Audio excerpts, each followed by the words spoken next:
কত না খেয়ে রয়েছি, না খেয়েও রোজা রয়েছি, সারি নিয়ে রোজা। আল্লাহ যা খাওয়া তাতেই সুখ, তাতেই শান্তি, বেশি সুখ দরকার নেই। বয়স তার ৬০ পেরিয়েছে অনেক আগেই। জীবনের কষ্ট আর অভাব যেন শরীরটাকে আরো ভারী করে তুলেছে। তবুও রমজান এলেই তিনি ভুলে যান নিজের দারিদ্র্য, ভুলে যান ক্ষুধার যন্ত্রণা। কারণ তার কাছে রোজা শুধু একটি ধর্মীয় নিয়ম নয়, এটি বিশ্বাসের পরীক্ষা, ধৈর্যের ইবাদত। তিনি সালেহা খাতুন, অভাবী যার জীবনের নৃত্যসঙ্গী। খাবার জুটুক আর না জুটুক, প্রতিদিন নিয়ম করেই রোজা রাখেন তিনি। তার কাছে রোজা মানে শুধু সারাদিন না খেয়ে থাকা নয়, এটা আল্লাহর সন্তুষ্টি অর্জনের এক পবিত্র চেষ্টা।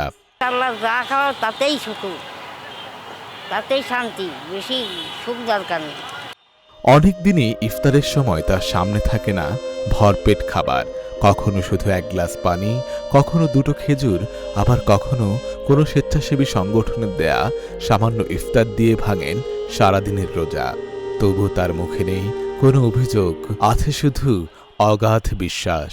কত না খেয়ে রয়েছি, না খেয়েও রোজা রয়েছি, সারি নিয়ে রোজা। এই যে পরশু দিন খাতে পারিলাম না, উঠতে পারিনি, না খেয়ে রয়েছি, তাই কি আমি তো উঠতে পারিনি।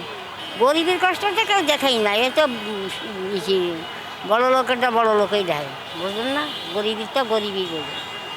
আমরা গরিব মানুষ দেখলে একটু যাই মায়া করি।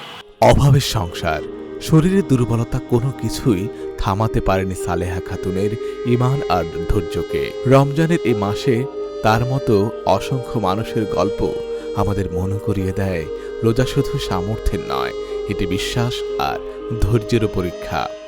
কিছু নাই, গরিবী রাস্তায় ওষুধ কম হয়ে টেটো নাই, একটু ওষুধে চোখটা দিয়ে পানি পরে খাই ওষুধ খাইতে পারি না। অনেক অনেক রোগ, আমি অনেক বছর ধরে রাস্তায় থাকি। গরিব মানুষ দেখা যায় খেতে পারে না, ঠিক আছে, যাদের জন্য সমর্থ নাই যে ইত্যাদিটা করা। মুরগি খাওয়ায়, গরু মাংস খাওয়ায়, ভালো আইটেম।